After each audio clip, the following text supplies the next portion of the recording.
Welcome back to Straight Facts. It's Tuesday. I'm joined by Dan Potts and LB. How are you, boys? And by the way, first of all, before I ask you, the new LB, the new bald new season, LB. New me. You know what I'm saying? I might go like shave this off and just go completely like an egg. You know what I'm saying? So I don't know. Nah, I won't do that. I'll do that. I gotta go bald in it, chat. Listen, but it's time to go. It's time to go. You know what I'm saying? You either gotta go turkey or shave it off. And I decided I was getting rid of it. So yeah, it's gone. Suits you, man. Suits you. Yeah, I actually do like it, man. I can't lie. Like, you know what it was? Yeah, when I shaved it off, yeah, I thought, right, I'm gonna go look at myself in the mirror, and I expected to be like, oh my god, what the fuck have I done? And it was just like there was just nothing. I was dead inside, innit? LB Diola. I put a picture up of my face and my hair on Instagram. Like some of the responses, man, they were too funny, innit? These guys are too funny in the chat. Just mad though. You really look like my big brother. Like legitimately, like you look so much like my big brother now. You shaved it off. I can't get it out of my head. I need to find a picture of him. Like, cause genuinely, I want to know what my dad was doing a few years back because it's freaking me out a little bit. Where's my brother? I don't have, I don't have many pictures of my brother like on my phone because we're brothers. We don't take pictures of each other. But I'll try and find one because I tell you, like honestly, it's a spit, mate. Spit. We've got loads to go through today, ladies and gentlemen. We are talking Gittens to Chelsea, imminent, according to Ornstein and Fabrizio. What do the boys make of that move to Chelsea? We're looking at Liverpool's amazing start. We're getting to the summer, but we're going to get the boys' opinion on their pursuit of Isak. And I want to get a City perspective on this because some of our takes on the terrace this last week saying that if Liverpool get Isak, the title's over, have not gone down very well in the City fan base. I want to get LB's view on that. We're discussing Mbeumo to Man United. The deal is exceedingly close. The new bid will either be rejected or very marginally improved because it's very close to the asking price as well. We're also looking at Rdorygo and Gyökeres, a bid expected for Gyökeres. A lot of talk that Arsenal are going to go for Rdorygo. Their response to brilliant summer so far for City and Liverpool, but will it be enough? And if there's any other talking points you want us to go through, feel free to put them into the chat and we will go through them. I want to give a big shout out. Sorry, go on. I just wanted, in fact, do you want to do your ad read first? Yes, I was going to say, I want to give a big shout out to our title sponsors, Caddy Comps. Go and check them out now. They're the UK's biggest online golf competition. And I've just started playing golf, I'm not going to lie, boys, I thought it'd be boring. It's actually quite fun. Maybe it's because the weather's been nice and warm, but go check it out. This is their website, and here's Jimmy Bullard telling you more about it. You didn't know my nickname was the Beaver, did you? There's nothing worse than playing with a driver you've just won and you keep the sticker on. Take the stickers off. Win all the latest golf equipment here at Caddy Comps every night for as little as 79p.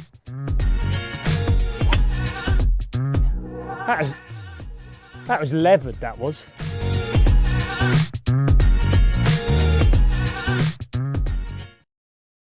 Yeah, big shout out to Caddy Comps. And look, even if you don't play golf and you don't want to win their gear to play with it, you can sell it all. It's worth a hell of a lot of money as well. So scan the QR code that's next to LB's newly shining head or click on the link in our description below right now. But LB, over to you, mate. Yeah, so I want to start the show off here by asking you guys a question because I was just having a debate, right?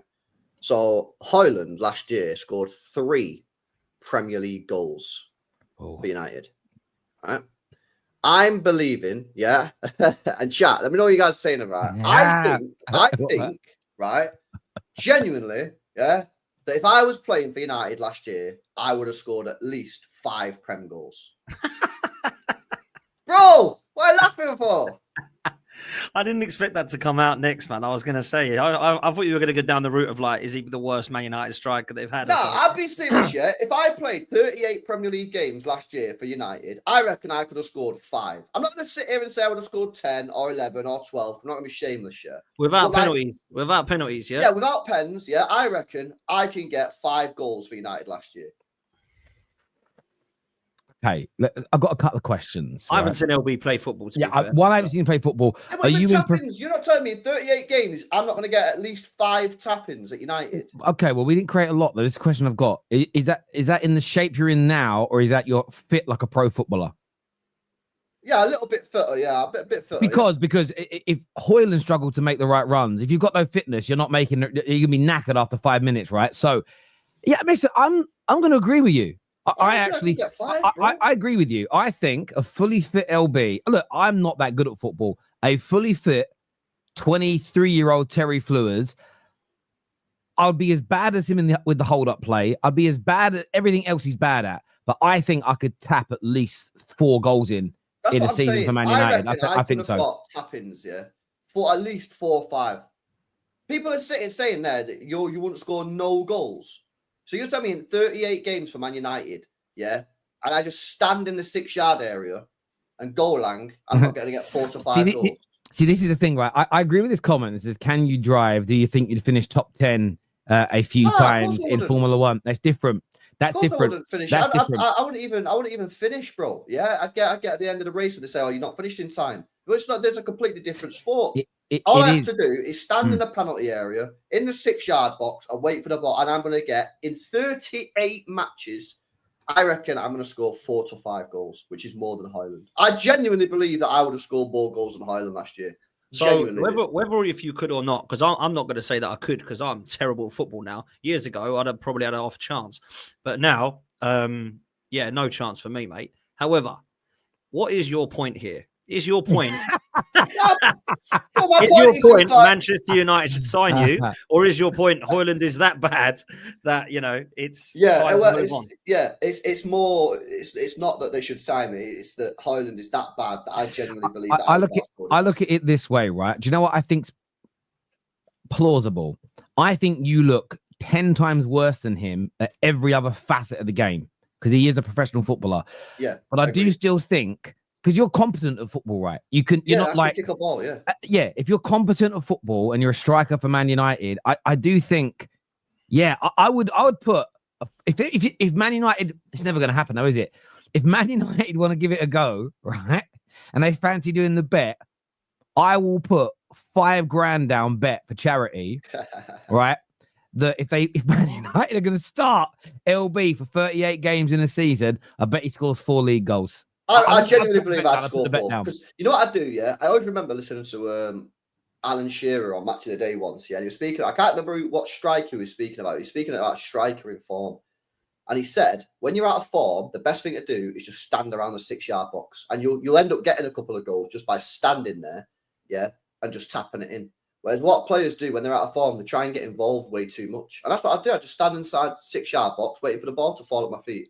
I'm not saying that I'd have quality, yeah?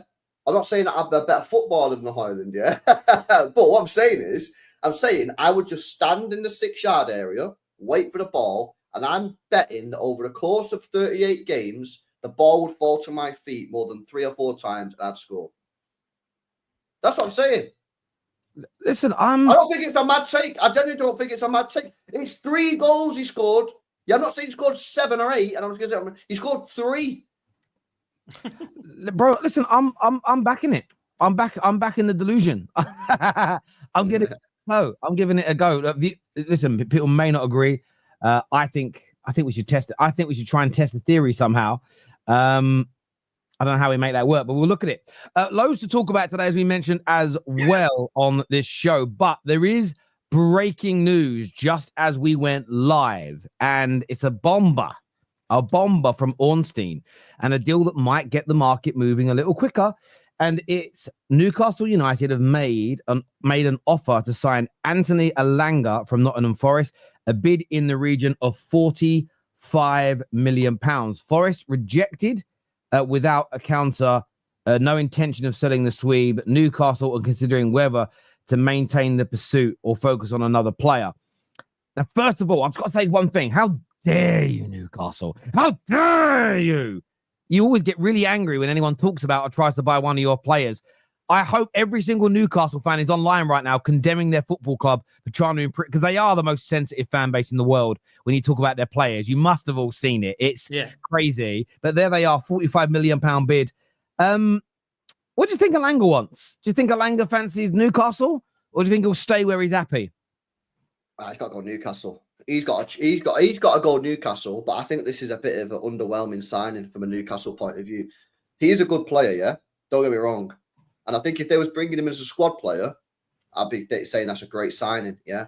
But Newcastle now, yeah, are a team that needs to be making signings, in my opinion, to push them closer to the Premier League. Because you look at the striker, mint. You look at the midfield, mint. Yeah, they're going to get a new goalkeeper, right? They're making moves. But for me, I don't think Elanga. I think Elanga is not that guy.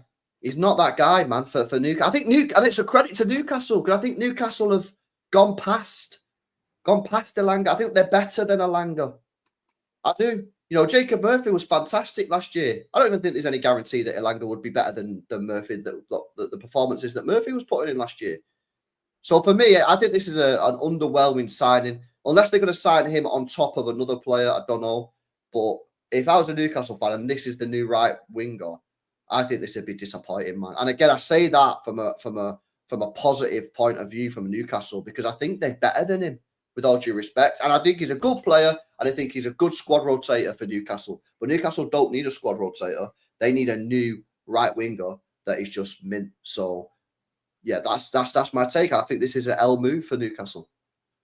Yeah, I agree with LB. I don't mind Elanga. I think he's all right. I think he's quite a good player, but that is not exciting for Newcastle.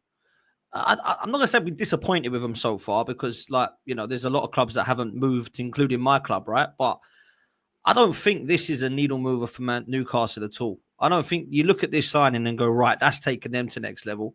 A few more like that and they're ready for a title race. I actually genuinely think Newcastle should be going to the next level for that. I think they should be going and putting in bids for Kudus.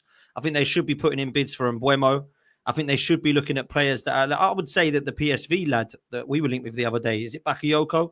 I would say is a better player than what Elanga could be. I think he's an all right player, but I don't think he's like elite level. I think he's an upgrade on Murphy. I'd say he's had a better season than Murphy. I think Murphy's in his 30s now. Elanga did well for Forest. I think he had a good season, but I don't think it's an elite signing. And when I look at the players that Newcastle were linked with, I truly expected them to be going all out for a top quality goalkeeper, not James Trafford. I don't know what LB thinks, but that would not scare me at all if you're getting him. Oh, he was brilliant in the Championship for Burnley. Yeah, and he got outdone by Muric, mate. It was the one that Ipswich had that was awful because he was so bad last season in the Premier League because he is so lightweight and just gets flicked over. No, thank you. I wouldn't want him. I hope they get him because it means that we've got some easy goals to score against Newcastle, but I don't think they should be going for him. Gehi, why they're not going for him? He starts every game for Newcastle. That would be a good signing. In relation to the winger, I think it should be an Mbeumo type. That's the sort of players I thought they should be going for personally. And instead, they're trying to hang on to Isak. They're trying to hang on to, Livermento. I'm thinking, where are they going here? What are Newcastle actually doing? Because I thought they were going to go to next level this season. And so far, I know it's early days, but it's looking like they're trying to keep hold of their best players and they're going for Forest and Burnley's goalkeeper and winger. I don't get it, personally. I thought they were going to that next level. Maybe they're not. Maybe me and LB are going too much and maybe Newcastle are not as good as what me and LB think. But I thought they were ready to go now. I thought they were ready to try and compete for a title next season. Real talk. But I don't think they will with signings like Elanga and Trafford. I don't know about you two, but... Well, Trafford's an interesting one because he was phenomenal this year for Burnley by all accounts. So, if he's bulked up a little bit, then that might work. But yeah, if you say they need more top quality players, man.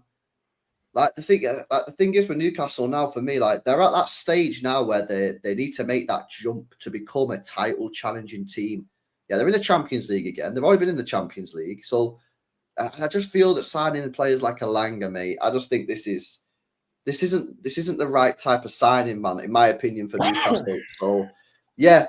That's what I'd say. If I was a Newcastle fan, I'd be disappointed with that because, and like I say, it's a madness because it sounds bad, isn't it? Because Elanga's a good player, but I just don't think is he much better than Murphy? Murphy last year, by the way, was phenomenal.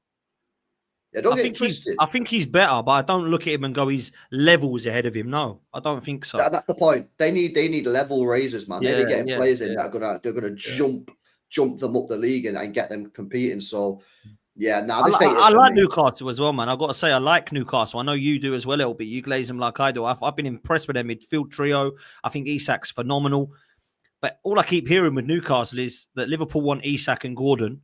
Man City want Livermento, and they're going for Elanga and Trafford. And I'm like, scratching my head thinking, that ain't what I thought Newcastle summer was going to be like. Now, I could be wrong, and they could keep all their players. They could go mad in the last few weeks, and we go, there we go. Newcastle are going to go for a title. But those sort of signings, they ain't going to do nothing, in my opinion. I agree. I get what you both said about Elanga. I think he'll want to do. This is the thing. I mean, historically, Forest are a bigger football club, but on paper, Newcastle are going further than I think Forest can. That their owners are just that much wealthier. At the same time, though, and I want to ask you guys this as a question before I give my opinion. So we do something similar on Top 6 Show. I've created a different version for Straight Facts, and it's called Goal or Gimmick. Goal means you agree with the point. Gimmick, you think it's bullshit. So someone sent this in to me as a suggestion, and this is the question. Newcastle are not aiming too low. They're just not above this level yet. I think that's gimmick, and I'll tell you why I think that's gimmick. They got Champions League football. They're the richest club in England, from what we understand. And when we had this with Manchester City and Chelsea, there wasn't like, they can't sign Yaya Toure. They ain't at that level yet. They went and got him. Oh, they can't go and get, Arjen Robben. They're not at that level. A Didier Drogba, not feeling like they're at that level. All these signings were top quality. Manchester City, let's go before what I just said in Yaya. They went and got Robinho, yeah? They weren't at that level. They were just been taken over in 2008 or whatever it was. 2009, they signed Robinho, hadn't they? Newcastle can go and get what they want. I personally, I don't agree with that. I don't think Newcastle should be going.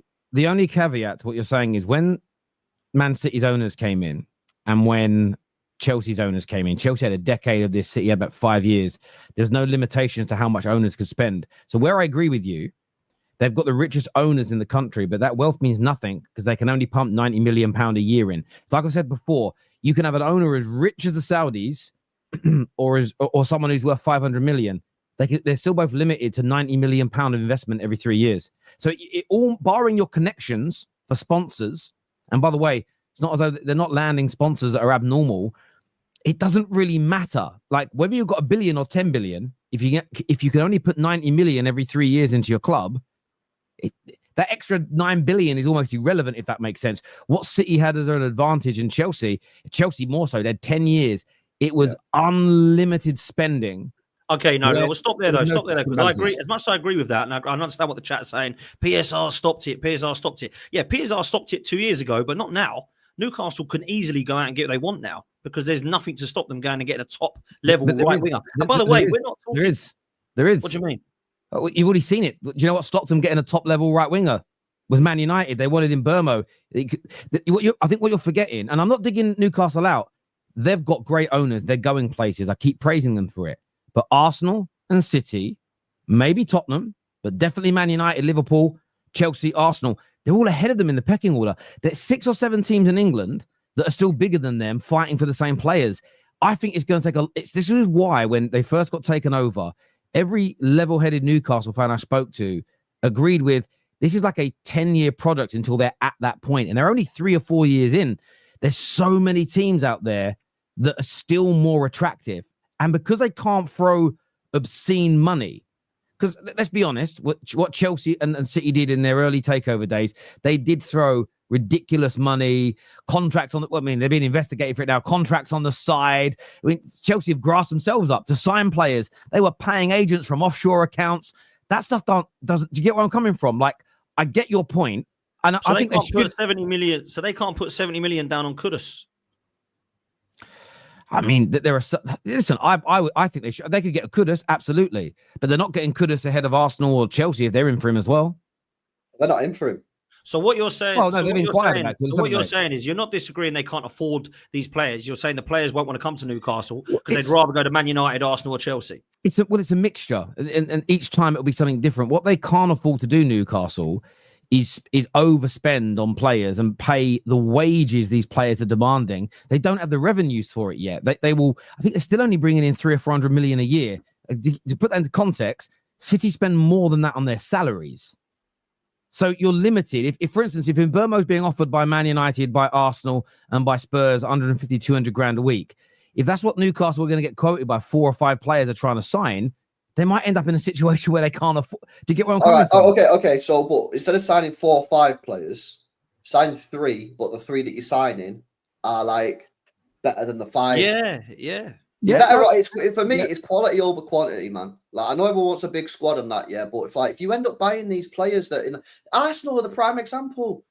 They signed Zinchenko, they signed Gabriel Jesus. Bang! Within a year, they're too good for these players now. These players are now sat on the books on 5-year contracts, and they need to get rid of them. Why? Because they're not good enough. So this is what's going to happen to Newcastle. If they sign someone like Elanga, yeah, like he might be decent, but then if next year or the year after they become title challengers, they're going to have to sell him. And then you're going to be struggling because he's going to be sat there with 2 or 3 years left of his contract. If everyone obviously believes this is where Newcastle are at, good luck, Newcastle. Good luck keeping Bruno. I think Newcastle are better than this, man. I think Newcastle are better with this. They're better than Elanga. Yeah, I think Elanga is a good player. Don't get it twisted. He's a good football player. And if they was getting him as a squad rotation, yeah, fairs. But they're not getting him as a squad rotation. They're buying him to start. And I think that is where the problem lies. They need better than that. They are now in the Champions League. Yeah, so they're going to be trying to win the Champions League. That's going to be it. They're going to try and win the Premier League and try and win another domestic cup. And for me, Elanga is not that guy. They need someone better. I do agree that they should aim for someone better than him as well, by the way. Like, in terms of Elanga, I think he had a very good season last year. That's the main thing, is like we're just like a bit, he's all right. I think we expected. I don't know. Maybe you guys thought Elanga was the type of player that Newcastle were going to go for, but I really thought Newcastle were going to go to the next level. I think what they need is to try and get as close as they can to the Tonali's and Bruno's and Isak signings that they bought in already. Because when they bought them in, no one was going, well, what are they going there for? They didn't go to Man United or Arsenal or Chelsea, and they were all in from. So I think when you look at it, I think Newcastle can attract. I just think that, I hope they don't, by the way. And I hope they lose Isak to Arsenal and all this, right? But I just feel, taking my Arsenal hat off, I think Newcastle should be in a good position this coming summer. But at the moment, it looks like you guys are right. Maybe the players don't want to go there. And they're like, nah, I'd rather go to United. Like for me, I would look right now and I go, I see where Newcastle are going. Man United, it's all a little bit up in the air. I'll go over to Newcastle. But he's obviously going to United because he's still got the pull of a massive club and obviously the money.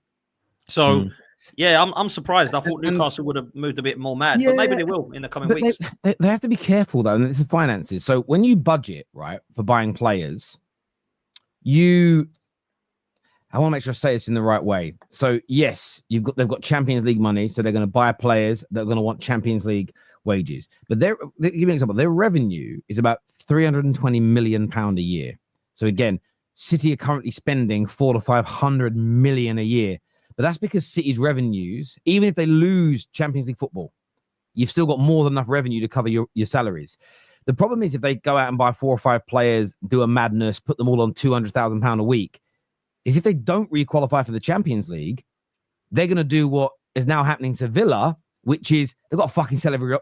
Last season, Villa spent 97% of their turnover on salary. That would be the equivalent of City's salary bill being 900 million a year. It's ridiculous. And that's what that's just why when they get in the Champions League, they can't just go for broke. They can't, because if it goes wrong and they have a bad season, they have injuries, they miss out on the top 4, which is still plausible when you look at the other teams fighting for it. And the only reason they made Champions League this year is because Arsenal got to the semi-finals and United and Spurs inexplicably got to a Europa League final. If we'd have gone out in the early rounds when we were probably meant to, Newcastle wouldn't have got. Do you know what I'm saying? So they've got to be careful. I think they've got to be careful because PSR, they're coming for points now. They're coming for points. But in that situation though, yeah, if that did happen, then they just have to sell. They'd have to sell a prized asset, which they don't want to do. But that's what they'd have to do. Well, that may be what they. This is the other side of it as well. And this is why there's a lot of people in the Liverpool camp that believe, although publicly they're saying they won't sell Isak, there is a train of thought that selling Isak and getting 150 million would generate, again, an additional amount of income, which means they could improve their squad overall. Do you guys, maybe not for that reason, what do you guys make of Isak to Liverpool? There's talks of a 150 to 200 million pound deal. The word is Liverpool can afford this. Do you see it happening, Pottsy? Do you see Liverpool going out there and absolutely smashing the granny out of the British transfer record? I do think they'll try for him. But I think my gut's telling me Isak might stay for one more year at Newcastle, and I think he might entertain it next year, because I do believe that he genuinely is like quite happy at Newcastle from what we understand and read. It's not like he's pushing for a move. I would put my money on him wearing a Barcelona shirt next season. That's my opinion. However, it depends if he wants to go, man. Liverpool's very attractive. You know, I had Hassam on yesterday. We were chatting about this, and I was trying to do my best to tell him why Isak should come to Arsenal. But if I'm honest, I was failing because I was trying to do my best to try and lie. Liverpool would be a fantastic place for him to go. I can't lie. I think they would clear up. I think me and LB would probably hold our hands up. Well, I don't know what LB would do. As a City fan, it's different. But I would definitely hold my hands up and go, well, we ain't winning the league, because that is ridiculous. I think they'd walk it, in fact, back to back. And I know Rodri's back, but I think, real talk, Liverpool would absolutely walk it. If they do that, FSG have seriously woken up. And Edwards and Hughes have seriously come back into it, going, right, we want back to back. We strike while the iron's hot. We got Van Dijk and Salah staying at the best age. We're getting Isak and Wirtz added to this to upgrade on Jota and Nunez and, of course, Szoboszlai. And we're going again. And I think most people would say Liverpool are now favourites, massive favourites, even if they're not favourites already. I just don't think he's going to leave Newcastle, Terry, this season. And I think it would take unbelievable money. Like, I don't think 120 they'd say yes. I genuinely think it might have to go to like 150, 180 or something mad like that. Now, Hassam actually said he said it would be good for Newcastle if they accepted it. Now, of course, he's going to say that because he's a Liverpool fan, right? But he was kind of going down the road that you were just going down, which is if they went and accepted 150 million, let's say, they can then go and get like 3 or 4 top quality players with that money to add to their squad. So they go and replace a striker with him. They go and get their right winger for like 50. They go and get their centre half for 50 and their goalkeeper for 50, let's say. And all of a sudden they've got an 11 that can still compete. They're actually stronger 11, but they don't have Isak. So it might be a weaker striker, but a stronger 11. And I don't know if Newcastle would want that or agree with that, but I kind of got where he was coming with that. So no, because I don't know, the thing on that, Pottsy, right? If they, so yeah, obviously they're obviously fine on PSR. They're not going to breach, right? But obviously there's limitations to how much they can spend, right? Because obviously they can't go out and spend maybe 250, right? If they was to sell a player like a Livermento, Bruno G or Isak, that's all straight profit, yeah? Which means that because they've unlocked that profit and the signings are amortized, they can go out and spend maybe double the amount or maybe even treble the amount of the player that they've just sold. The problem is, yeah, if you sell Isak, you're cooked, bro. Yeah? So if they're going to sell anyone, it'll be Livermento. Because Livermento has the least... Maybe Gordon. Maybe Anthony Gordon. Maybe Gordon, but then the problem that you got to sell with Gordon is that then you need another high impact left winger, and they cost a lot of money. You sell Livermento, there's not that much. You can go and sign a new defender for 20, 30, 40 million, and then you're chilling. If you sell Isak, you're gonna have to go and spend 60, 70 million on another striker who's out there, Gyökeres and Sesko. Both of them are not as good as Isak, yeah. Whereas I think it has more of an impact on the team if they was to sell Isak. So if I was Newcastle, the 3 players that they absolutely cannot sell is Bruno G, Tonali, and Isak, which is why I still think that there's still a chance City might get Livermento. How much is he then? Well, how much is he worth, or how much is City going to pay? How much are they going to accept? 70 million. Okay. 75. You want him, do you? I'd take Livermento at City all day long, yeah. I think he's quality. Yeah, I'd take him all day long. Left back, right back, next 10 years sorted. And then they're getting £70 million straight profit, and they could go and invest it. It's another Chelsea one, isn't it? You got Gahey that might be going in as the top man, one of the top man now and top men for the future at Liverpool. Livermento potentially going to City, and you just think that's the one area of their team that really could do with I know that they've got Reece James, but they could really do with these players. But yeah, we digress. I think. Listen, I think that when it comes to Newcastle, I hear what you boys are saying. I've said all along, the only way Isak joins Liverpool is if Isak decides he 100% wants to go. He may not be an arsehole about it. He may not do what Gyökeres is doing and say he's going to refuse to train. But typically, well-run clubs let players leave that don't want to be there. City are probably the best case in point, and your manager has said it publicly. And many times, if a player wants to go, they'll accommodate it, and that's because your club knows the way it works. If players don't want to be there, typically speak, we're all like this as humans. When you don't want to work somewhere, you ain't giving 100%. You may say it, yeah, I'll still give it my all, but you know you're not coming in that little bit earlier. You're gonna, unless you need the money, you're not gonna do the overtime. You're not gonna. There's a part of you that don't want to be there anymore. So they've got to judge that correctly. But I do think I'm not sure about Newcastle going into next year. As you say, that they've missed out on a few big targets already. Cunha's, Mbeumo is another one. There's another player that I've seen them linked to that isn't going to happen now. Gahey is another one. They're missing out on that tier of player. They're now looking at Elanga's, who I think had a good season last year. I think I'm not sure if he'll get the same amount of goals and assists again. My gut feeling tells me it was an anomaly of a year. Does that make sense? And remember when Joe Willock moved, similar, Lingard had a period where he couldn't stop scoring and looked brilliant. I think he'll level out again, which I actually think is why Forest, if they get offered maybe 50 million, should accept it, because they might, I think, how much, I think, it's like when Joe Willock went on that really good run at Newcastle.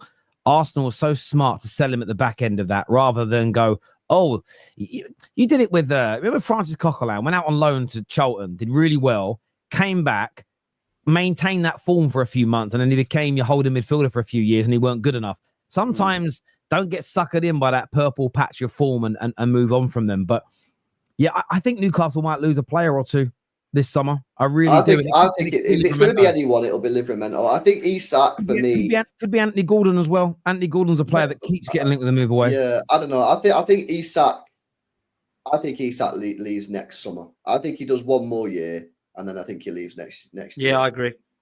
And I think he'll probably go Barca. Yeah, well, that'd be a massive move for him. Viewers, do you think Elanga would be better than Madueke? Yeah. Yeah, I do as well. Yeah, I just wanted to throw that out there because a lot of people are loving on Madueke. I don't want Madueke, by the way.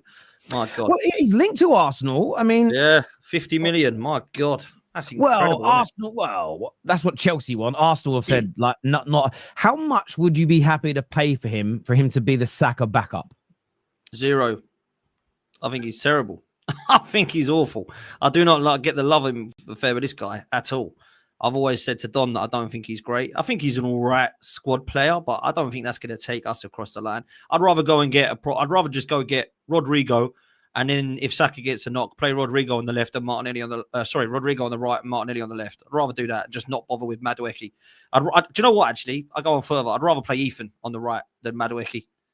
I actually would. I'd rather play Waneri. I just don't think Madueke is good enough. I don't think he suits what we try and do. I know that the style of play has been questionable at Arsenal, but I don't really think this guy does that too. I think I lost you there. You bugged out. You came by Don hacked your Wi-Fi. We weren't happy with what you did. Yeah, Don heard me. But yeah, look, he's not.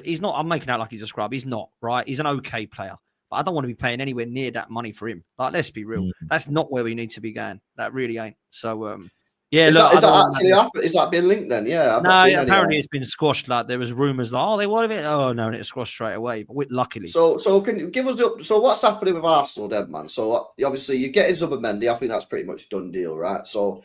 What else? Who else are you being linked with now? Because obviously you're not at the Club World Cup, right? So there should be no excuses as to delays. You should be doing your work. So what are Arsenal doing here now?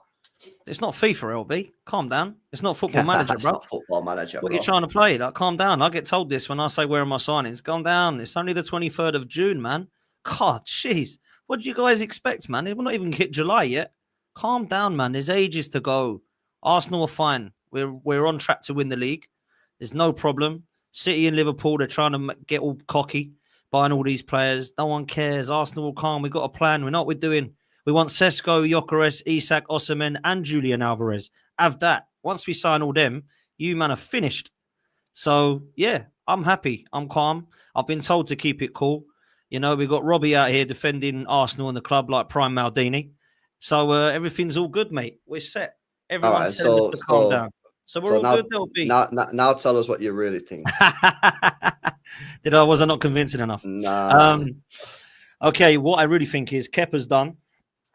5 million. Meh, one of those. Backup goalkeeper. Hardly will see him, I don't think. Zubimendi, we believe, is done. 50 million. Good player. But there's a problem. And this is before we even get to the wingers and the strikers, by the way. Thomas Partey, we still haven't kept. So if Partey goes, we bring in Zubimendi. If we're losing Partey and Jorginho and just bringing in Zubimendi, I would argue we've actually downgraded our midfield in terms of depth and quality. Because I don't think Partey is worse than Zubimendi. Or should I say, I think Partey's a better player than Zubimendi. Yeah, Zubimendi's a great player. I wanted him at City before people start moaning. Yeah, I think it's a great. Yeah, no, player, I know you did. Yeah, I think Partey's a better player. All right, so you've got Zubimendi in. So what's the current?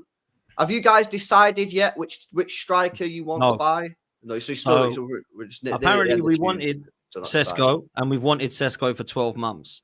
Yeah. Sesko has apparently now, from reports, suggested that he wants a release clause, because he clearly sees Arsenal as a stepping stone. Now, I've got a whole argument as to why potentially we are a stepping stone club and have been for the last few years, but no one wants to hear it.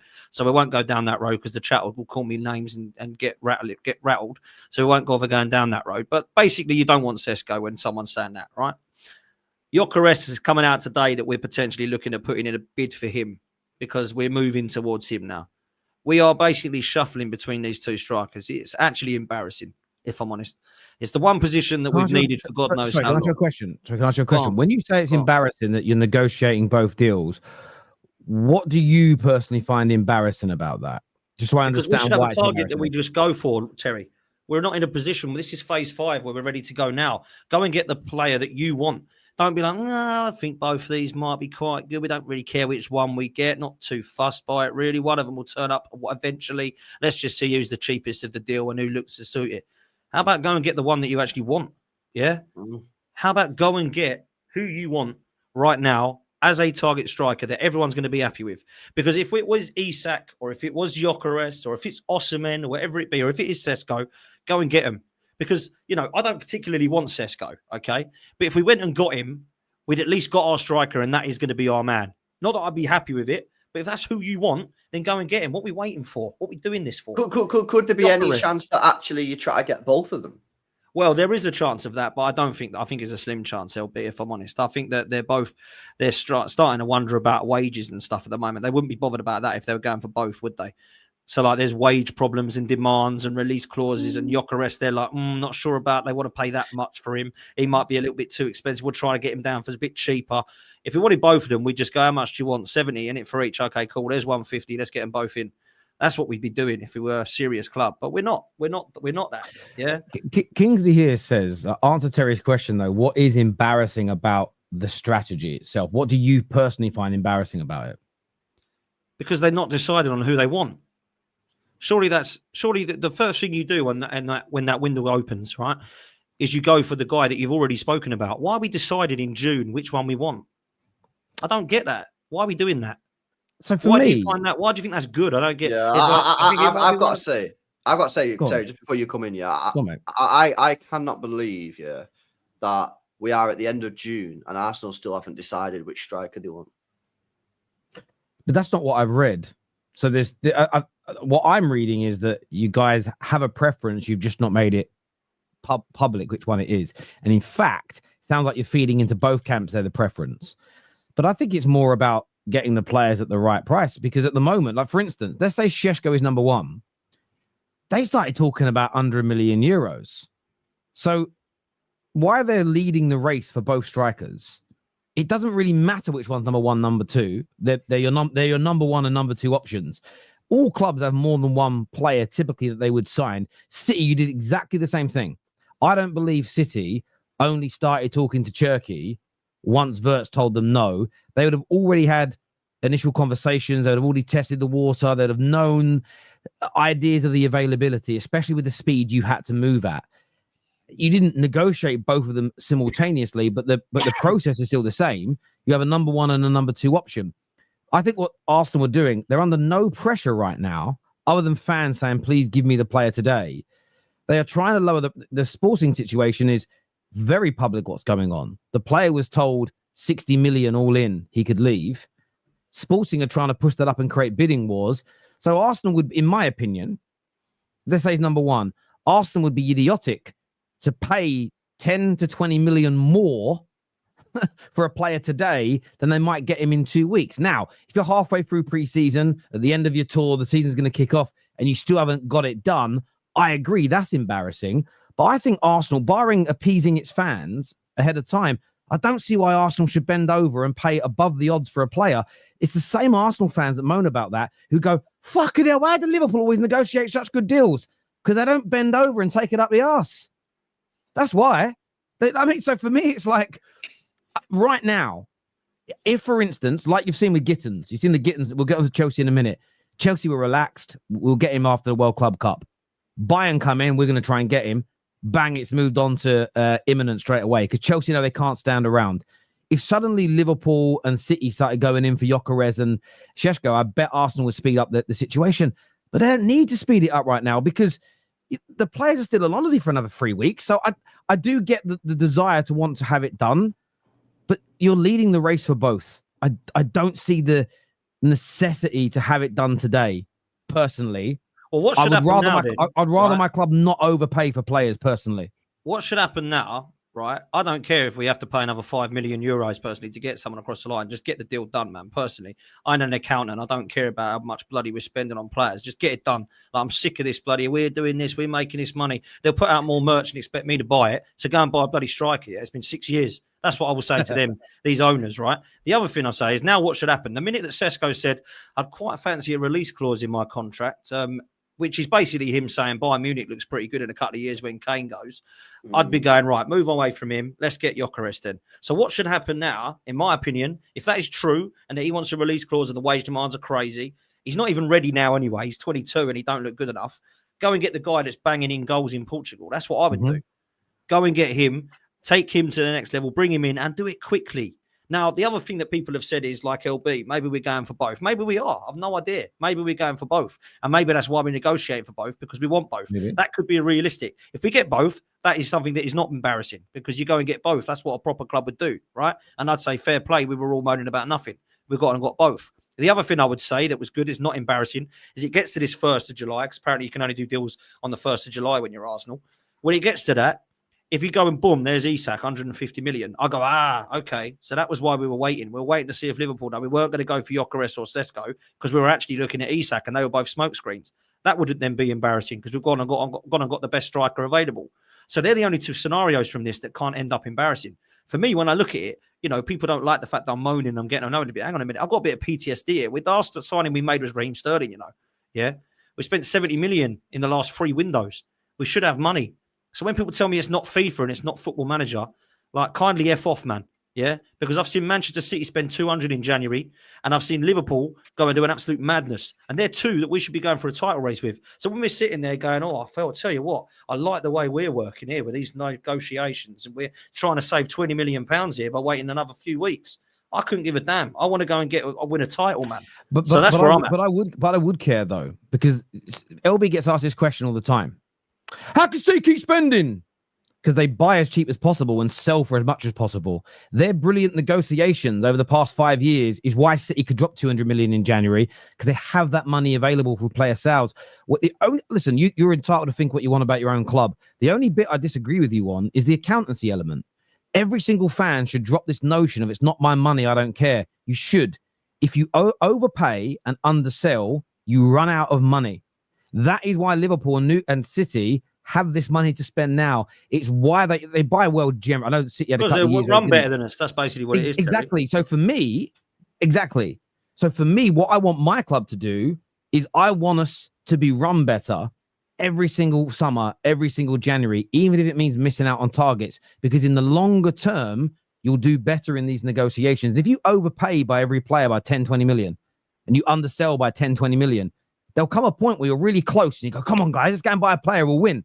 There's no money left because you've burnt it all overpaying. And it's the reason City could do what they did in January. If they'd have sold off all their talent for the past 3 years for a pittance like Man United, if they'd have paid well over the odds because they rushed negotiations, they wouldn't have had that 200 million. Yeah, but wait a sec though, Terry, because do you also accept though there are times during a football club where you have to overpay? There are times, yes. So I agree with you. So for instance, right now, say it's Gyökeres, and they're saying, no, it's 80 million, or you're not having him. You got to pay it. Well, no, not straight away. You can negotiate that down. If, though, Barca go, look, we're gonna Barca start moving towards him, and his head might turn. Then you're forced into paying it. Then I agree, there are times, but now the problem is then. Wait a second, sorry. The problem is then is he's not picking Arsenal over a bit Barcelona. It depends, because Bayern Munich, you would argue, are a bigger club and in a better position than Chelsea right now. They showed one bit of interest in Bodo Gittens, and bang, Chelsea moved on it because they're already well ahead of the race, right? So again, you are taking a risk. I'm not going to lie. There's a risk in taking longer to negotiate. You might not sell the player. You might miss out on them, as an example. But I think that's why you've got to weigh the situation up. Right now, Gyökeres is completely committed. According to, if we're going to believe the reports about Sesko wanting a buyout clause, then equally we must believe the reports that Gyökeres wants you. We must then also believe the reports that Sesko wants you as his destination now. I don't think there's any need to rush. As I said, if you guys get halfway through your pre-season and you're no closer to a resolution, I understand that because you want the players in. I just don't think Arsenal are doing too much wrong right now. It's not. What's the problem with a release clause, though, anyway? If Sesko is as good as Arsenal think he is, which they must think he's good, otherwise why would they try to sign us? And he got a release clause, what's the problem? Because what he'll do is he'll have this unbelievable season in 2 years, which everyone's telling us he's going to have, and he'll go to Bayern Munich on a release clause and nothing we can do. Yeah, but if you win the league, who cares? Yeah, but you don't want to lose a player that's this brilliant player, do you? Let me say this. Haaland's got a release clause. Do you want someone? Yeah, but but what is it? Like 400 million, I think. No one's going to pay it, are they? The thing is, though, if Sesko comes in, wins Arsenal the league, hang on, mate. If Sesko comes in, wins Arsenal the league, and then Bayern come in for him and activate his release clause and he goes to Bayern, you've just won the league. Yeah, no, I would take that. But don't you want a player who wants to come to your club? Or do you want someone who just wants to squat you like a stepping stone and bugger off? And let me tell you, if you are, I mean, I don't think you're in cloud cuckoo, lad, LB. You're a good lad. But if you think Sesko is winning Arsenal the league, bruv, and going off to Bayern Munich, no. I'm sorry to say this. But you are in cuckoo land, brother. No, wait a sec, because I don't think he is going to win you the league. However, if Arsenal are trying to sign him, we have to assume that Arsenal Football Club, the sporting director and Arteta, believe he's going to win them the league. Otherwise, why are you trying to sign the player for? That's a different conversation. Yeah. They're in cloud cuckoo land as well. Then, if they think Sesko's winning, if we go off the basis that we think Sesko can win Arsenal the title, which is we have to go off that assumption. Otherwise, why are Arsenal signing him? What's the big deal of putting a release clause in from maybe 2 or 3 years later on in his contract? It won't be activated straight away. And then if you do win the league and he goes, you go, cheers, pretty good as you left. But it's like if Haaland's release clause gets activated now, I don't care. I'll be gutted, obviously, but I'll be like, the guy won the treble. He won two Premier Leagues. I get it. I do get why Arsenal fans would want it. I agree with Arsenal fans on this, though. It depends on what the buyout clause is. For instance, if he signs and it's a £250 million buyout clause, then I don't think it would bother people. But if he's coming in with like 100 million buyout clause and scores, he does click. And he scores 40 league goals next year, there will be that sobering moment of, fuck, someone could get him. But if he wins the league, it's worth it. Yeah, and no, it depends. It is. No, it is. I disagree. Dan, if Sesko comes in, if I said to you now, right, Dan, you're going to sign Sesko this year for 70 million, and he's got an 80 million release clause in his contract, only to Bayern Munich. He's going to come in, he's going to win you the league, but then next year he's going to go Bayern Munich. You're taking that deal, aren't you? I'd take the Premier League. Yeah, I would. Yeah. See, this is why I disagree. This is why I disagree, right? Because you said Bayern Munich. So I'll paint another picture, Pottsy. Comes in, scores 50 league goals, wins you the league. Then he leaves, joins Tottenham, and he scores them to the league 3 years running. See, you see my point? It's how you frame that question. So for me, I wouldn't want it because it gives you, again, maybe if it's a buyout clause, 120 million, only for clubs outside the Premier League, like maybe you've got to like put clauses in there. But for me, I would hate to bring in a player, they smash it for me, and then you have almost no control. So when Man United were offered the chance to sign Erling Haaland first time round, and he went Dortmund, I was like, look, I'm gutted we didn't get him, but I wouldn't want him to have a 50 million buyout clause at Man United, because what would have happened is we'd have lost him for 50 million to someone like City when he's a 250 million pound player. He was never going to stay with us until we were ready to start winning. it would have been for me. It would have felt like bad business in the longer term. But yeah, I agree with. I don't want Sesko. So this whole thing, Reece causing is bollocks anyway, because I don't want the guy. I do not want him, right? Yeah, I don't really think you should sign him either. I want Gyökeres. I don't want. I want Isak. Yeah. We're not going to get him. I think you should sign Osimhen. I've already said this. I think Osimhen's the one for you guys. Yeah. There's 4 that I want, and it ain't Sesko. Let me tell you that. I'll take Alvarez. I'll take Osimhen. I'll take Gyökeres, and I'll take Isak. They're the only 4 that I want. I don't want any of the others. I don't want Ekitike. Sorry. I don't want Sesko. I don't want any of the others. They're the ones I want. Steve here says, Terry, there is a need to rush. Have you seen our first 6 games? I have, but whether that is true. But whether Gyökeres is in today or if he comes in 3 weeks, there is zero difference because you're not training yet. You're not preparing for those games. So listen, as I've said, if you get into preseason, if you're on your tour, if you're getting deep into preseason and nothing's moved, then I agree it's frustrating and embarrassing. Right now, I do agree with Robbie slightly on. I don't know what all his opinions are, but I don't think right now is the right time to panic. I've been saying the same thing about my own club, by the way, with Man United fans. We've got to get. I looked at some stats the other day. On average, at this stage of the transfer window, clubs have around 10% of their total signings on average at this point, which means if you sign 5 players, that's less than 1 person in within the first 8 to 9 days of a transfer window. Can I just throw something in to defend that though? Can I just throw something in to defend my point on this? These individuals that told everybody to calm down were the same people who told us to calm down when Raheem Sterling was coming in on the deadline day. They were the same people who told us to calm down in the winter of the January transfer window. And they are the same people now saying calm down. I've been through that calm down period. It's true, but and they were all saying it this time as well, It weren't like calm down. I get you. And I do get you. But like I gave the example last week. Like I might be late for work if I don't leave by 9 a.m. But it doesn't mean I should leave at 5 o'clock in the morning. I think there's a balance here that you could be. I had a guy that phoned into my show the other day. I said, the reason I'm stressed is because we always have bad windows anyway. And my view was like, well, okay, well, if you have bad windows anyway, why does it matter if they come in early or late if it's shit signings anyway? Like it's fucking irrelevant. And he's like, I didn't think about it like that. I said, if you think the signings are going to be crap, why does it matter if they're early or late? It's irrelevant. So I get you, and I'm not saying it won't be bad. But again, if you sign him now, you're going to start paying him his wages to sit on a beach. And I get that, but these people on the 15th of January were saying, "Calm down. There's 2 weeks to go." No, and I agree with that point. And equally, I remember when I praised your transfer window when that summer you signed Ben White. I remember the dogs abuse I got, and then they went on to be really good. I remember at the time thinking Zinchenko and Jesus would be good signings for you. I got called every name under the sun. Went on to challenge for a title that nobody expected, and they were an important part of that. This is the thing about being balanced. I've seen fans of all clubs go, "Oh, this window's crap. We're going to be shit," and be much better than they thought. I've seen people say, "Calm down, it'll be okay," and then it's gone. Then it's gone really bad. That's why I think balance is needed a little bit here, because I've seen it go in every direction, and it could go right. Like we get to the 1st of July, boom, boom, boom, boom, boom, and then I'm going, finally, we've woken up. But I think majority of the fan base would have liked to have seen a serious start for us. And it ain't been a serious start. It's been chill, let Liverpool and City go mad. But maybe I'm wrong. Maybe you two are thinking Arsenal are in a great position. But I personally think what's happening at Arsenal is a disgrace. I'll be real.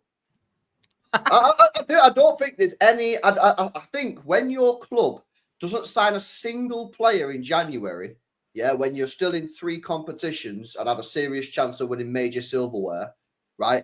When you know they need a striker, apparently they went for Watkins, right? Then whatever happened there, and you get to the transfer window, I believe Arsenal should have had serious signings already lined up. First day of the transfer window. And it's now end of June, and people are just saying, everything's fine. Why would I agree? January was a disgrace. Why would having Gyökeres already hold the shirt? Why would that change the fortunes of next season for Arsenal? It doesn't change the fortunes, and I'm completely agree with Dan that this could still be a great transfer window for Arsenal. For me, Terry, it's about showing the world that you're a serious football club. You look at City have moved quickly, and granted, we got the Club World Cup. Liverpool don't have a Club World Cup. They've got Verts done. They've got Frimpong done. But 2 of those signings, Tom Little told us this is not me, that 2 of those deals only happened early because clubs at the Club World Cup were going to make a move for them and sign them. So they had to get 2 of those deals got done early because of the Club World Cup still. Verts and the thing is with that, though, there's literally no excuses for Arsenal to have not have got the players signed already. There's Well, none. they've got one sign. They're the earliest. Here we go with the window in Zubimendi. Brilliant I signing. thought he was going to say Kepa then. We've signed him 5 times, I think. No, and I think that's a great signing. I still think he's worse than Partey, but I think that's a good signing. I just don't understand how Arsenal still don't have a striker. They're desperate for a left winger, and they need right back cover. Arsenal still need quite a lot of work doing, and they need quality players, right? And people will say, "Oh, it's only June," and then we'll get 2 weeks into July, and then nothing will happen, and then everyone will be like, "Oh, it's still a month left." And then they get to the end of the transfer window. Pottsy will be moaning about it, saying, "What's going on?" And everyone, all the Arsenal fans who never moan about everything will be like, "It's fine. Yeah, we've got one year. We've got Trossard and that." I'm just saying that, like, sometimes in football, it's not just about how you buy or who you buy. It's about the statement that you made. I always say to Pottsy, I say, when Arsenal bought Rice 2 years ago, I sat there, and thought, damn, this is serious. Yeah. And if Arsenal would have signed Zubimendi, and even if they would have just had a striker done now, Zubimendi and a striker, I'll be sitting here now saying, they're making moves. But the only counter I've got to that is when they signed Declan Rice, it was the 17th of July. No, but the difference is with this, is this striker has been so abundantly obvious at the Arsenal Football Club for 2 years. So, do you know what, LB? I agree with one thing. From a PR, the irony in this for the Arteta outers, the PR and the optics would be better if they'd already signed him. But in reality, whether they get him tomorrow or 4 weeks ago, it makes no abundant difference to how their season goes because the football hasn't begun yet. So I get it from an optics point of view. From a PR perspective, it does look better. And I think that's why Man United did Cunha early. Get one in, get it over the line. We were pretty much done with Cunha the day after the season ended. It was a very small remedy for what was a disastrous season and the horrible final. But in the cold, hard light of day, it didn't make very many Man United fans feel that much better. It was a nice little dopamine release for a few days. And then it was like, well, we need more now. But let's go to some of these Superchats. I want to speak Rdorygo in a minute because there's a lot going on with him. Terry is defending Arsenal and Arteta for dear life. I know I mentioned Arteta outers for a second there, but I haven't really spoke about Arteta once, I don't think, on the show, my friend. But the only reason, though, I'm defending Arsenal is because I'm keeping the same energy for my own club. So again, what you do is I appreciate a super chat, but it's what I call a low IQ response. I've said this about my club. I can't then be on camera saying the opposite for another club. That would be the definition of hypocrisy, my friend. Hello, you all right? 1 sec, guys. Can we have an apple? Can you have an apple? Yes. Can you reach them? Healthy snack, man. That is Go on, healthy then. snack. This is not Healthy snack, mate. And I thought they'd be you asking can- for crisps or chocolate, not apples. That's Yeah, impressive. You can have an apple. Don't cut the core out yourself, though. I see him with a knife in a minute doing this, trying to get the core out. What's it come back for? Yeah, leave the door open, though. Doctors away is what they say. Yeah, well, if they ask for fruit, I'll let them have it. This is Wayne says, "Oh my God, we're cooked. Second week of the transfer window being open. We haven't signed the striker. What a disaster. We're getting relegated." Hang on a minute. And it's been 3 weeks because the transfer window was open for 10 days, then it shut for 6 days, and it's been open again. It's time to calm down, man. I So told you all the start. It's actually been Calm 3 down. weeks. It's been 3 weeks, Wayne. Yeah, Need to we calm down, don't respond to Wayne because he's a fucking tank. City in Liverpool, City in Liverpool, nervous. If Wayne was in the room with us, you'd go, yeah, Wayne, 100% bruv. Yeah. Well, you know what, Wayne? You're actually legit. You're actually right, Wayne. Yeah. A lot of Arsenal fans have PTSD of negotiating the price down because Edu would do that, take ages, but end up paying what the club asked for anyway. I think it's a really fair point, and Man United fans are doing it this year, where we're like, "Oh, I don't see the point of all this nonsense. We never end up getting good deals." And I'm like, "Okay, well, we haven't seen this group really in action. In fact, last year we got a lot of players cheaper than the initial asking price. So it's like, let's see what happens as an example." And there's talk today that Man United almost got a deal done with Fenerbahce to get rid of Jadon Sancho. And again, if that's a full sale, we're not covering no wages. We're getting around 20 million in for him, plus the 5 million of Chelsea. We've ended up getting it's like we're never getting rid of him now. And then you do. Maybe that should give you a bit more faith. 1 second, guys. Sorry, Freya. Do you know, the thing is, right? One thing I will say, Edu, this was Edu. So Edu has now gone his Berta. That's one thing that gives me a little bit of hope, I suppose, or reassurance that Berta can actually give us a good summer. Now, from what we're hearing, and I don't know, I'm hearing so much, you don't know what to believe and what not to believe. Sesko, then Gyökeres. But one thing we are clear on is that we ain't really going to be doing anything until the 1st of July, because apparently we've only got 90 million to spend at the moment until the 1st of July, where it opens, and we can then spend 350, which is being reported, right? So nothing's really going to happen for Arsenal until the 1st of July. But I'm expecting a madness, because you don't appoint Andrea Berta and go, yeah, just another carbon copy of a Calafiori Merino window, please, mate, and we'll be happy. You don't bring Berta in and go, right, we just want you to bring in Zubimendi and Sesko. We think we've got enough everywhere else. Well, So this has to get better, Pottsy, and I think for me, that's why I'm not an Arsenal fan, so it's up to you guys, but I've got a similar energy from my own club. You sure? Yeah, just about. But it's like, I know that we had some of our people that are in now, they were here last summer, but they'd just arrived. We'd already started doing work on the summer. But it's a case of you guys have got someone new, and maybe it's the way I view the world. So you've got someone else negotiating and running things now. My view, and this is how I treat people, is if I employ you, Pottsy, and you come in as an editor, and my previous editor was a wanker and was always late, did a shit job, I'm not going to treat you like you made all those mistakes. I'm giving you a fresh slate, and I'm giving you because I'm professional. So maybe that's what goes through my head is Berta is an edu, therefore I can't hold him accountable for the PTSD that I feel for something another man did. It's like your girlfriend having a go at you for her ex cheating on her. It's, for me, it's an illogical, it's an emotional way to think, but emotions are often illogical.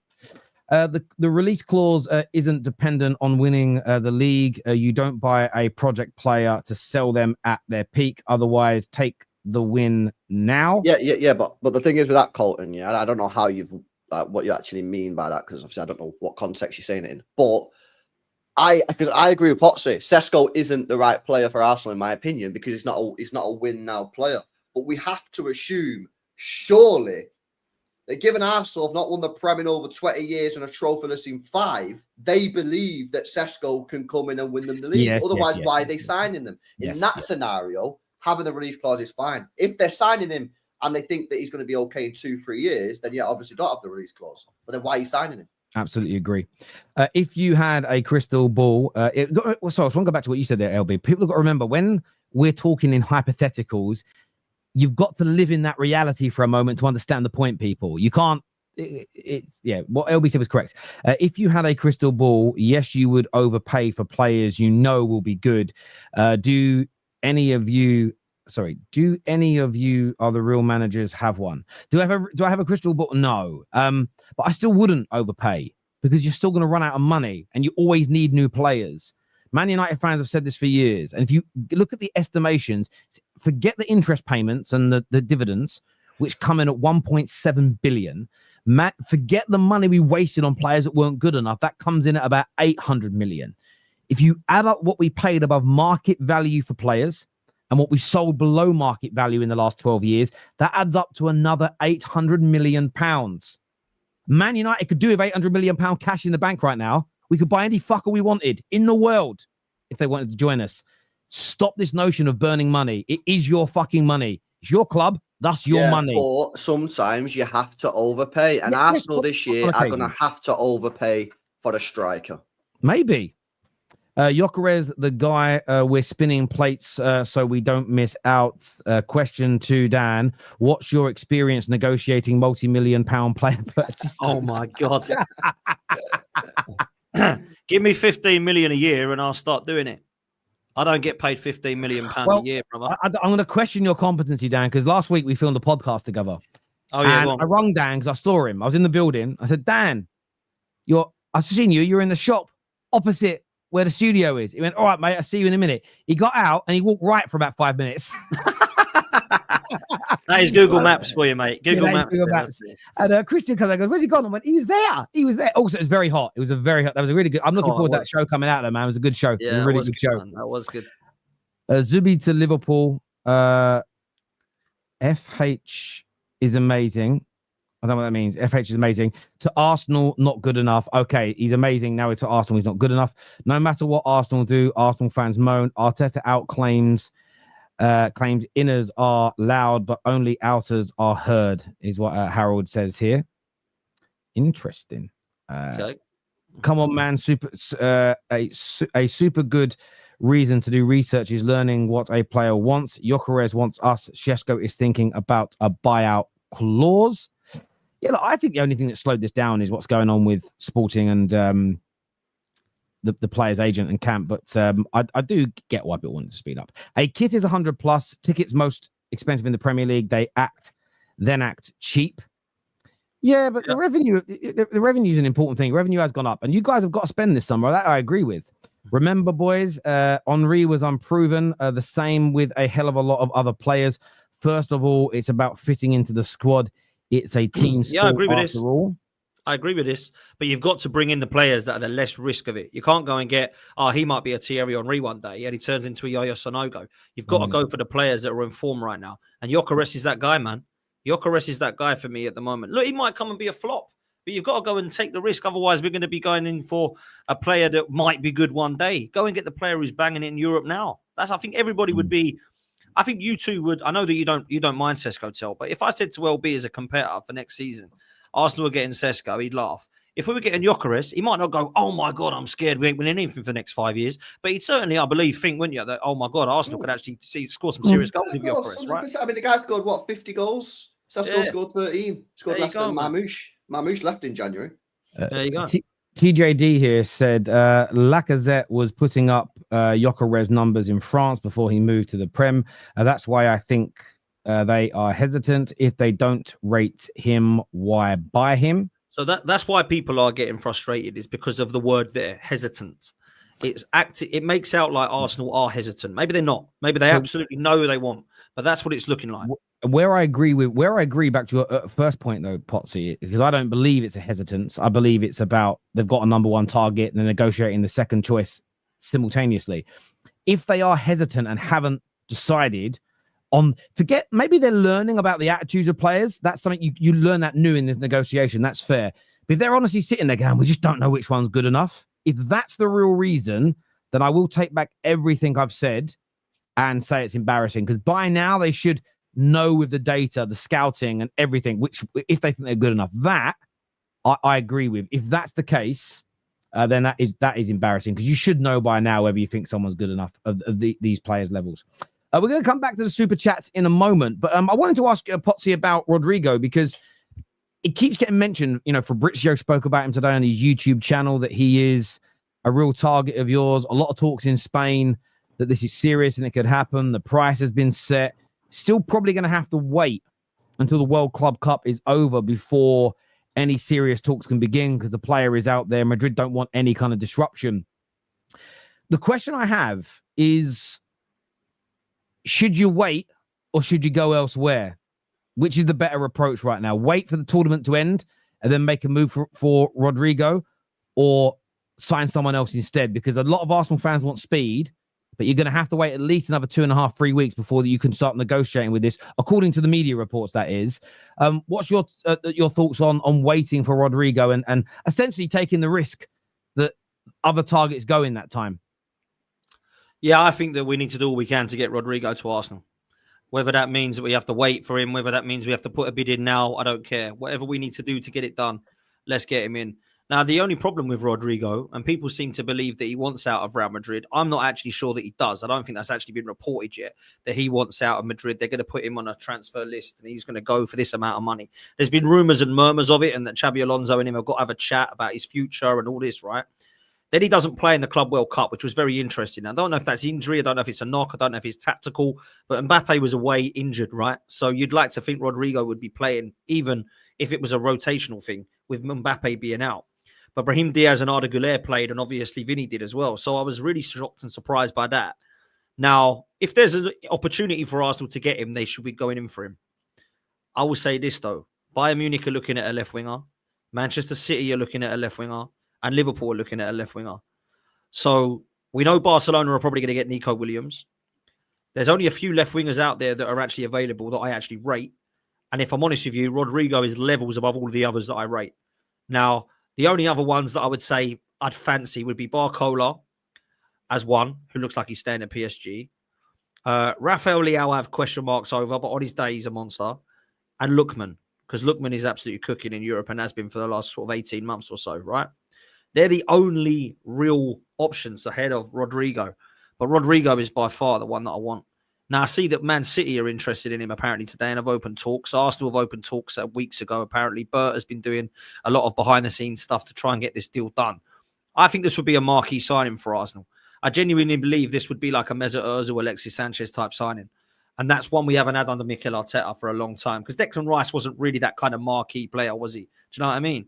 So that's where I would go with it, man. But we'll see, man. We'll see. Arsenal should be all over this deal.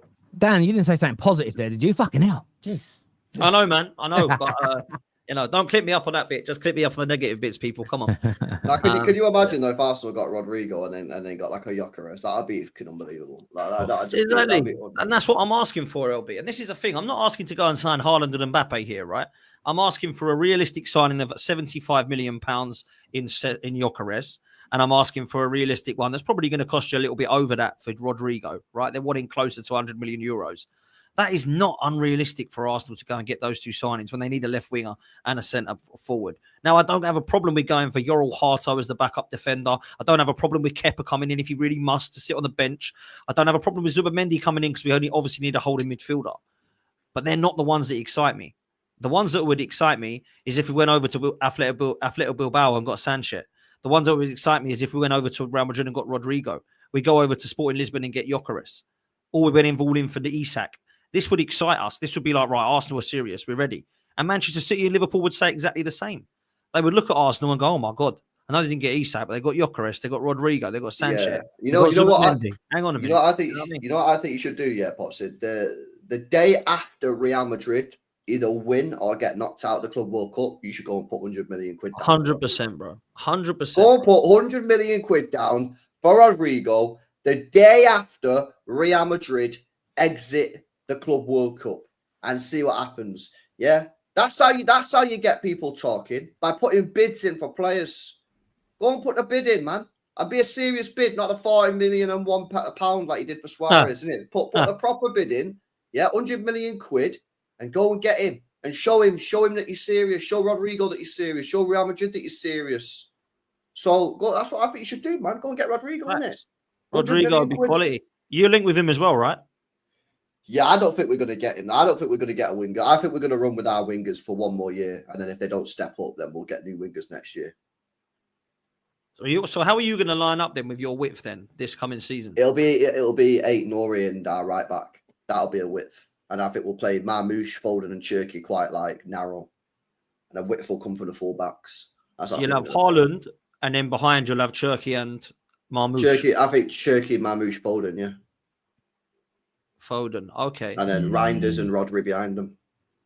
It's like a 4-2-3-1, and then your width comes from your fullbacks. Yeah, that's sick, bro. Yeah, I can't even lie. It's very good. But that's why I think you want the Livermento is good at getting forward as well. And 8 Nuri, he's actually good. He's actually good defensively, but he's amazing in the attack. And yeah, I think that's such a phenomenal bit of business. It really, really is. Reinders for me is the one, man. He is a baller, mate. Trust me. This Reinders is quality. Yeah, very talented. Good player. Ola here says, I would love Rdorygo at Liverpool. I think he ends up at City, though. Pep future might be an issue. Also, Osimhen rather than Isak, perfect window. That's from a Liverpool fan. Yeah, listen, we've spoke about Osimhen loads of times. Osimhen, these Premier League teams should be all over Osimhen, yeah, but they're not. For whatever reason, and people say, "Oh, it's the wages." Why do you think that is, man? Why is that? Like, literally, no one's in for him. It's weird. I don't know, man. I don't know whether it's because like he's a bit out there, you know what I mean? And the managers these days, they want to have complete control of everything, and I don't know, a bit of an ego, maybe. I'm not sure, but he's a top player, man, and I think he's the player perfect for Arsenal because I think out of all the players that you've been linked with, he's the best box player. Stick him in the penalty area for Arsenal and he'll score bags loads of goals. And we spoke about the wages before, yeah? We've done the wages. When you compare the transfer fee for Osimhen and add the transfer fee to the wages, it actually worked out less than Gyökeres' total package. We did it last week. We did. Yeah, I'm miffed by it personally. I mean, objectively, I think, well, maybe I'm seeing something that the pros are not, or vice versa. But yeah, I think he's fantastic. This says from Magnum. He says, I trust Arteta and Berta way more than this Arsenal demander in the panel. I'm an Arsenal supporter. I want us to win. Supporting the team helps more. It does. Keep trusting the process, bro. It's been going well for 5 years. Speaking of the process, I want to give a big shout out to our title sponsors today, Caddy Comps, the UK's #1 golfing giveaway. Every single day, starting at 0. Some of the competitions are 0 to enter. Others are as little as 79 pence. You can go into the draw to win brand new golfing equipment, balls, drivers, putters, watches, the bags, the electronic caddies, everything's available. Plus, they give away Range Rovers, holidays, and much, much more. If you scan the QR code on the screen or click in the link below, you can sign up for free now and start entering the competitions. Whether you play golf, like I'm just starting to, or just want to sell it for a little bit of money if you win some of these prizes, go get signed up now. Support the Football Terrace by playing Caddy Comps. This year, we've got a lot more super chats. I didn't realize I had so many. Scoring a few goals is one thing, but all in all, the whole team would be way worse with you in the team. Yeah, but yeah, the question about LB being in the football team wasn't would the team be better, it's would he get more than 3 goals? Yeah. No, I'm not speaking about that. Again, you deeped it a little bit too much. But fairs. If you are better than Rasmus Hojlund, will you score 6 goals in the... I didn't say I was better than him. No, again, he didn't say that. He didn't. Deeping it a little bit too much. Hojlund got on average 0.66 shots on goal for United last season. Is LB going to score 4 from 19? He also missed 6 big chances. So again, probably deeping it a little bit too much. But yeah, all I'm saying is I would score more than 3 Premier League goals, I reckon, in 38 games. The club is sadly obsessed with Prem-proven players. No, don't be obsessed with that. Don't be obsessed with that. You know, you can buy from outside the league, and all clubs will do that. But there is something about buying players in every big club: Real Madrid, Barcelona, PSG, Bayern. They all buy on a regular basis some of the best from the rest in their league to keep competing. Man United in our pomp. City have done it. City have bought quite a lot of Prem players to improve their team over the year. Whether you look at like Jones at the back, Kyle Walker, Raheem Sterling, to name just a few. They've bought some that haven't worked, but they've gone out and done it this year. They're going to do it twice this year, probably, with Livermento and Nuri. The idea that buying Prem proven is like some weird obsession. No, the best clubs in all the leagues try and buy the best of the rest. Always been the case, always will be. Newcastle has low marketability as a brand. They should forego the football achievements for now, build a franchise, and the quality players will follow. They will, then the revenues will go up. Well, I've seen a lot of time they've dropped up the United part. It's just Newcastle everywhere now, isn't it? They've done a bit of a Trent and changed their name a little bit. It's just Newcastle, not Newcastle United. So I think maybe that's part of the rebrand. I do trust the process. Are you saying we haven't become better in the last 5 years? Oh, Pottsy. Are you saying we haven't become better the last 5 years? Oh, dear me. Oh, my God. Here we go again. It's all about progress. That's all it is. It's not about winning. As long as you're getting better each year, it does not matter. I'd like to win some trophies, please, Magnum. It's about trophies, man. And that's what it's about. But yeah, we're better now. We are much better now. You're better, but you actually don't win anything. So yeah. Would you rather be better but don't win anything, or be worse but win stuff? Because you actually did used to win stuff, innit? Like FA Cups and that. Yeah. We're more successful under Arsene Wenger in his last 5 years than the first 5 years of Arteta. But apparently everyone's happy with the first 5 years of Arteta. And when she goes out, it's very bizarre. I don't. To your question, LB, is a real life question to that. Would you rather be Spurs of the last 5 years or Arsenal of the last 5 years? Spurs. Who's one more? Real talk. I'd rather be Spurs and win that Europa League. Who's one more? I'll go with. I'll be deadly serious. Yeah, I would have gone. I would rather be Spurs winning a Europa League than Arsenal with nothing. I think you've got to do both. I think I've always been quite consistent with that. You've got to win and be competitive. Spurs have never really been competitive in the last 5.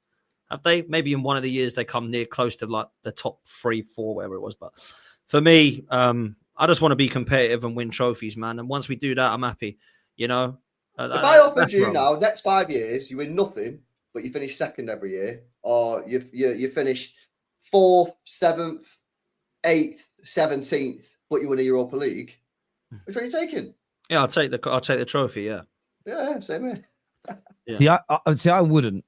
Knowing if we're using the Spurs example, the reason is this: based on the standards that we all have for our clubs, to even be in the Europa League is because you've had a failure of a season.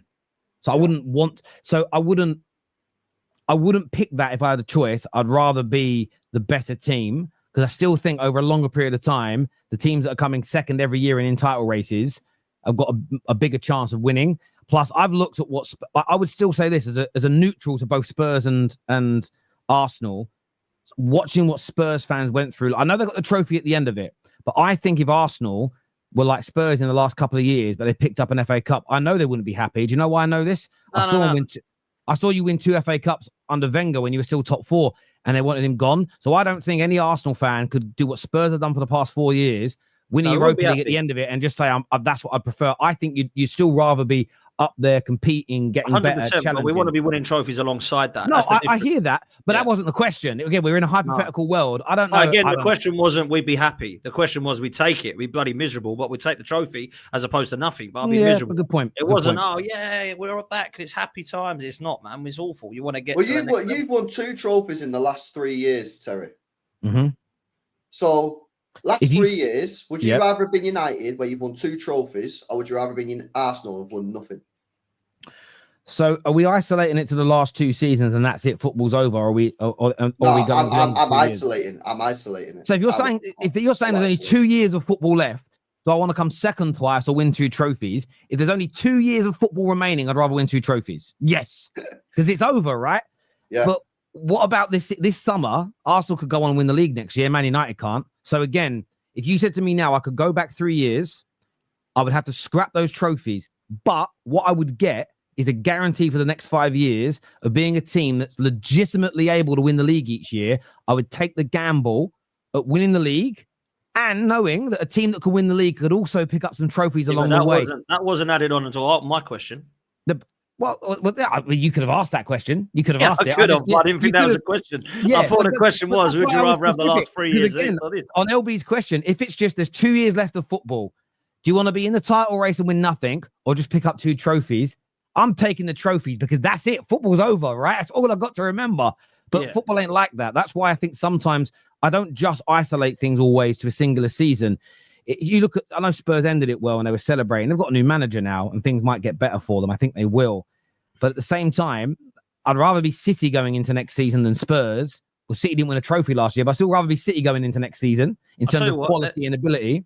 Easily. Let's ask another quick question that don't consist any of our clubs on this panel. Would you rather have Chelsea's last 3 years or Spurs' last 3 years? Chelsea's. LB? What Chelsea won in the last 3 years? Just a community. A Conference Cup. It's basically, do you want a Europa League or a Conference League? Yeah, probably Spurs. There we go. Okay, cool. At least you're consistent, bro. I thought you were going to say Chelsea. I was like, I'm going to have him here. He's going to say Chelsea. No, I can take the Europa League over the Conference League. Is that what you're saying? Yeah, I'm going with the form and trajectory in the league at the same time. You know what I mean? Because if both trajectories continue in the same route, one team's going to win the league, the other one's going to the championship. So, yeah, again, great questions. I love questions like that. They're great fun. Question for you guys. Mbeumo looks like it's going to happen to Man United now. I think that's not been felt like a little bit of a certainty. Around 62, 63 million, including add-ons. So I think a guarantee of about 52 to 55 million pounds. Good business for United? Yeah, it is. Can I ask a question though? Where's Diallo going to play now then? So have you got Mbeumo going to play as a striker maybe? Because he can't play that middle, or is he going to play off the right? Great question. So there's a few stories of that. So there's an element of both Cunha and Mbeumo will cover at times, it's been stated, in a 9 role in certain games. But you know what's really mad about Amad? Most of his goals and assists come when he plays right wing back for us. Most of his better performances in the Amorim system have been at right wing back rather than him being in the 10 role.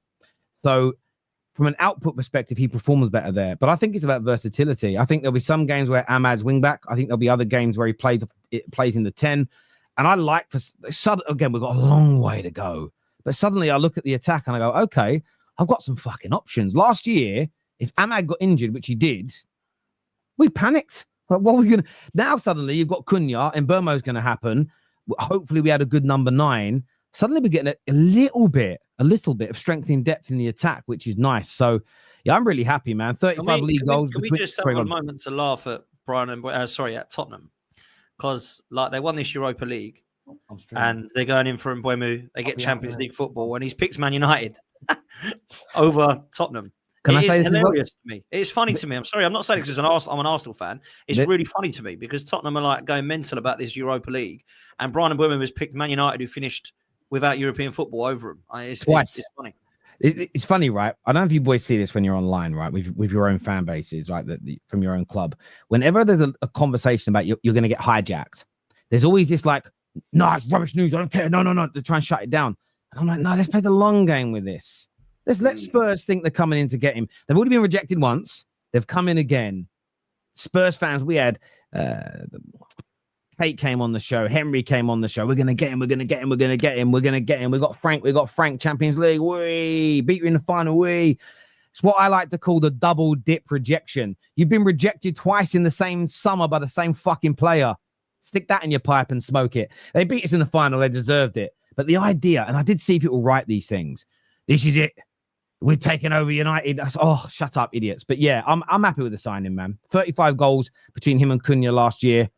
Honestly, I think they're two excellent signings. Really made up with it. I think they're two excellent signings. And I think with Diallo, I kind of said that. There's two things. I actually think he might play right wing back. And I do think that there is a kind of conversation to be had about strength in depth, like Terry was saying, because I don't remember many people when like City and Chelsea and Arsenal in their heyday were signing players. We weren't going, yeah, but where does he now play? It was like, whoa, they've got a strong squad. And I think that's what Manchester United have got to do because they don't have a strong squad. They've really got like 4 or 5 players that people are going, oh, yeah, they're all right. The others just need to be gone, to be fair. So when you look at what Manchester United drew in there, I think they're bringing in 2 very good players, both Premier League proven, both proven not just to be good in the Premier League, to actually be very, very consistent, good scoring goals in the Premier League. I think they're 2 very good signings. I've got to be honest with you. I think that is going to take them to kind of scary levels up top because they couldn't got much worse, mate. Let's just be honest. They were absolutely dreadful. When you're looking at Rashford and Sancho and Anthony and Hojlund and Xerxes, it was actually quite laughable when you look at how much money was spent on them. And I think they've spent half of that money on 2 players that actually are more than better than all 4 of them. So I actually think it's decent, man. I've got to be honest. Yeah, I think it's good. You need a striker, though, on top of it, innit? You got to get a striker, man. Get a striker, Cunha and Mbeumo behind. Yeah, obviously, if Bruno Fernandes just running around like a headless chicken. And then probably need a DM unless you're going to run Casemiro for 1 more year. Well, it got played down, unfortunately, by Jacobs today. But there's a few clubs in Saudi that are looking at him. I think there's a possibility he goes. I think goalkeeper is really important too. And the goalkeeper story is so interesting because we keep briefing that we haven't made our minds up about Onana leaving. But then all the same outlets keep saying that this goalkeeper and this goalkeeper really want to join Man United. And you sort of sit there and you're like, do you think we're stupid? You say we ain't made our minds up, but we're out there talking to all these goalkeepers. Like, are you mad? Do you know what I'm saying? It's like we're going to get. I think we're going to get Emi Martinez, and again, I don't look at him as world class, but Martinez. Yeah, Emi Martinez. He's desperate. I think he's a world class. You think he's world class? Yeah, I think he's world class. Do you think he's world class, Pottsy? Martinez. I think he's close to it. I don't think he's Alisson or Edison level. I don't think he is Donnarumma level or Courtois level. And I would say they're world class. I think maybe he's the bracket down to it, if I'm honest. But I think he'd be an excellent goalkeeper for Manchester United. I said to Terry last week, I think he has to be going to Manchester United. And I'm surprised Chelsea aren't in for him as well because they need a goalkeeper. I think he'd be excellent for both of those clubs. He, for me, would be the guy. Like, Onana is absolutely dreadful. If I'm honest, I actually don't think it's been spoken enough about how bad Manchester United and Chelsea's goalkeepers are. They're 2 of the biggest clubs in England, and they've got 2 of the worst goalkeepers in the league. That's like, real talk, Sanchez and Onana are 2 of the worst goalkeepers in the league. Yeah. And it's just like, yeah, they just need to upgrade them. No, this is terrible. To keep them in goal for this long is absolutely criminal, in my opinion. Like, that is how bad it is. I agree. And I think I did see Staffy, who's turned very negative again over weird things. Like, Emi Martinez is not an improvement on Onana. And he used the Premier League. Yeah, what? I know. Are you mad, bro? Mate, he's not an improvement over Onana. That's no way mad. did he say that. You know what? Staffy's got this thing, and I don't know what's happened to him when he's been over in America. He has this thing, but like I don't want to come across as, I don't see how this would be xenophobic, but the world's weird. In Argentina, a lot of Argentinian players are feisty, aggressive fighters, and that's my whole life. That's as much as they're highly technical, highly amazing football players come out of that country. There is a bite to them. I think Staffy is one. Staffy's a friend, but I am saying this. I think Staffy's one of these men. I think he's a bit intimidated by Argentinian men. I think there's something about RG men, RGs. I think he doesn't like the RG Bargies. I think he's a little bit scared of them, a little bit intimidated. Maybe he was on like a festival, something. It's not far away from America. Maybe he was in Central America on holiday, and a bunch of Argentinian men pressed him, and he ran off. Something's happened because he hates, like, Lisandro Martinez is one of our best defenders. Whenever Lisandro Martinez, like, how many of you, when your player squares up to a player on an opponent's team, whose side are you on? Yeah, typically you're playing. Yeah. Staffy always goes, shut up, you little I hope someone knocks him out, basically. And it's like, he's your player. So I get why he doesn't like Emi Martinez. I think maybe his girl got taken by an Argentinian man. I don't know. Maybe. Bro, maybe. to say that Martinez is not better than Onana, that is Mate, I'll tell you what, I'll go one further. I would like you guys to name me goalkeepers in the Premier League that are worse than Onana. Because I don't think there's many. I genuinely don't think there's many. I think Sanchez. I think there's two. Sanchez and Muric, the Ipswich guy, who was absolutely shocking. Yeah, he's poor. Do you know what it is, right? See, when people say outside of pens, they're similar. If you look on the Premier League's website and look at their stats, yes, you're right. There isn't a great deal of difference, but I don't think those stats, like defensive stats, you can actually go and look at an average defender and compare it to Van Dijk on the Premier League, and the stats look the same. One, Onana made more saves. Well, yes, because United conceded more shots in the last 3 years. So he's making more saves. When you actually watch them play, and goalkeepers, you have to watch them play alongside stats. I think Stat Mob has Emi Martinez much bigger, like when on those statistics. But the thing is, I think someone said, look, Onana only made 4 errors leading to goals in the last 3 seasons, and Emi Martinez is on 3. Onana about 7 times has dived the wrong way for the ball. Like Emi Martinez, this is what's going to happen as well. Certain United fans are already creating this narrative where they're creating this thing where any mistake from Emi Martinez and they're going to crucify him. And I just look at it from this perspective. It's your fucking player. Like, control the narrative a little bit better, man. I am not saying he's the greatest goalie we've ever had or in the Premier League or in the world, but he is a gargantuan improvement on Onana, who will, if he stays in goal next season, cost us 10 games. He will lose Man United or stop us from winning, maybe a better phrase, 10 matches next season. Because there are going to be games, no matter who we sign, that are close. How do I know this? You've seen 2 treble winners in the Premier League era. You've seen Centurions. You've seen Invincibles. Each and every one of those teams in those campaigns probably won between 10 to 15 games narrowly. You witnessed, both your teams did all those things, same as mine. You still narrowly win games. When you have a goalkeeper like Onana, a lot of those narrow games will end up being defeats because they'll just fuck up when you don't need him to. So, yes, crazy. Outside of pens, they're literally similar. I disagree with that entirely. Here in Florida, we play against an Argentinian team in tournaments. It always ends up in a brawl. Bruv, the only time I've ever met any Argentinians like face to face was on an aeroplane, the connection flight from Turkey to Qatar during the World Cup. And I ain't going to lie, I didn't want to tell them I was English because there is historical issues, there's been wars and there's been football and all sorts. But I couldn't help it because they heard me talk. And like, English. And I was like, yeah. And they said, I think he asked me about Messi or Ronaldo. I normally say Ronaldo. I just said Messi, bruv. I just said Messi for the sake of it. I was on that plane and I was like, nah, these guys, and they were honestly 5-hour flight. They just didn't stop. But it was an aggression, but it was quite entertaining to watch, if that made sense. And it was just, it was wicked. They've got some bite in them, the RGs, and I think Staffy's just scared of them, mate. Lift your head up, Pottsy, show your neck, and trust the process and stay positive. Well, I don't have a neck, really. I mean, I can try and show it. Is that a neck? Sort of. So I don't have a neck, but I'll try. But keep trusting the process, man. It's about progress and be positive. Big up to you, bro. Up the Gunners. All good in hindsight to say you would rather the latter Wenger years, but at the time, people prayed to be where we are now. Genuinely never been more disconnected from the club. Do you know what I find interesting? There is truth in this because I was doing social media back then. This whole thing of trophies are all that matters. This is a modern day view that's, I'm not saying people don't believe it or that objectively it's wrong. But when when Wenger was only making top 4 and winning FA Cups, you very rarely heard from anybody. What you didn't hear, the only defense you ever heard really of Arteta from the online spaces was, but he gets us into the Champions League and our net spend is good and we don't pay as many wages as other people. What I don't remember hearing, so maybe it existed, was people saying, but we're winning trophies and that's all that matters.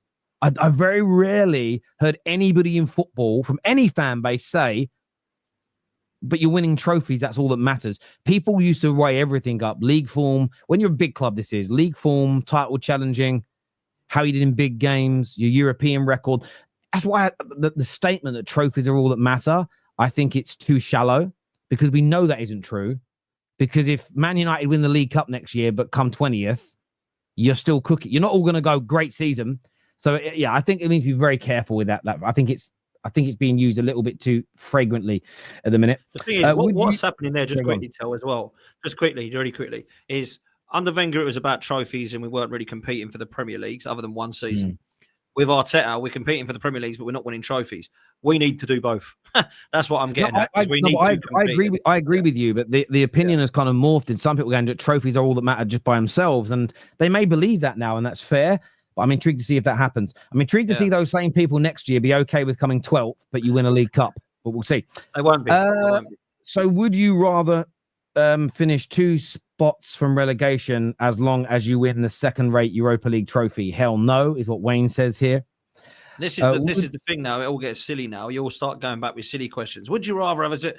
It's quite simple. We want to compete for the Premier League and win trophies. That's all I want. That's fair, but it's not when people say all that matters is trophies. I think that's what they. No, I don't think it's a dig at you. I didn't say that. Would you prefer to win the FA Cup in 5 years, Starlight, but finish 10th, or finish second for 5 years straight? Oh, you know what I'm saying? Would you rather win the FA Cup 5 years straight?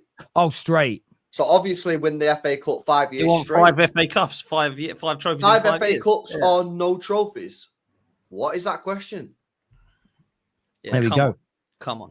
There we go. This is from O'Malley. He says, Dan, would you take Rdorygo, the Serie A top goal scorer, plays for Italy, played well against us, bar the missed penalty? I don't actually mind Rdorygo, to be honest. From what I see, he's actually had a really good season in Serie A. But if he comes in, he has to come in as a backup for me. He's not the guy that's going to take us across the line. Yeah. Hate the term headless chicken for Bruno from DJ. Big up DJ. More and more wins is progress, right? It is absolutely. You don't win anything for progress, but you know. Didn't you lose? Didn't you win less games last year than you won the year before, though? True. So that wouldn't be progress, no? That's true. That's true. Isak wants Liverpool. Check Anfield sector. We'll go and have a look at that later, Sally. Thank you so much. Before we run out of time, boys, I want to say real quickly. I forgot about this story, but Gittens to Chelsea looks like it's going to happen. Imminent deal, according to Ornstein and Fabrizio, which pretty much means it's done. New left-hand side attacker. They reckon it's going to be about 45 million. Pottsy, another youngster, but a very talented one. Thoughts, mate? Thoughts? LV's already laughing, so I'm going to laugh.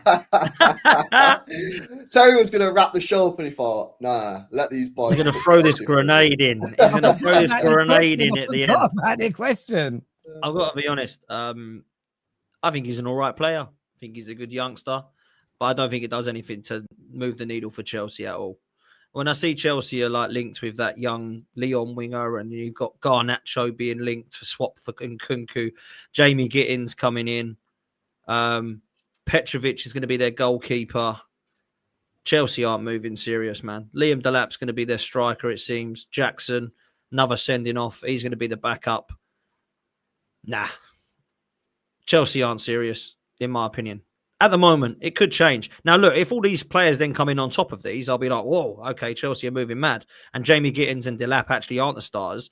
And they go and get Gyökeres as the striker with Delap as cover. And they go and get Rdorygo with Jamie Gittens as cover. I'll be going, oh, okay, this is serious now. Chelsea have finally woken up. They go and put in a bid and get Mark Guehi as their centre-back.